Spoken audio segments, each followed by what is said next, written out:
ଆଜିଠୁ ରାଜ୍ୟରେ କମିବ ତାତି। ତାପମାତ୍ରା 2ରୁ 3 ଡିଗ୍ରୀ କମିବାର ସମ୍ଭାବନା ରହିଛି।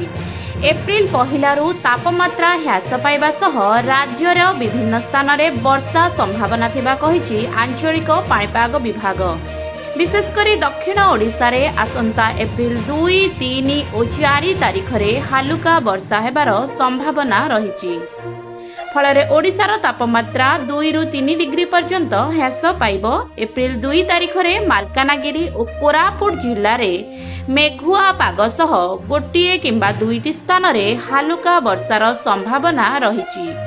ସେହିପରି 3 ତାରିଖରେ ମାଲକାନଗିରି, କୋରାପୁଟ, ନବରଙ୍ଗପୁର, କଳାହାଣ୍ଡି ଓ ରାୟଗଡ଼ା ଜିଲ୍ଲାରେ ବର୍ଷା ଜାରି ରହିବ। ଏପ୍ରିଲ 4 ତାରିଖରେ ଦକ୍ଷିଣ ଓଡ଼ିଶାର 6ଟି ଜିଲ୍ଲା ଯଥା ମାଲକାନଗିରି, କୋରାପୁଟ, ନବରଙ୍ଗପୁର, କଳାହାଣ୍ଡି, ଗଜପତି ଓ ରାୟଗଡ଼ାରେ ଗୋଟିଏ କିମ୍ବା 2ଟି ସ୍ଥାନରେ ବର୍ଷା ହେବାର ସମ୍ଭାବନା ଥିବା ପାଣିପାଗ ବିଭାଗ ପୂର୍ବାନୁମାନ କରିଛି।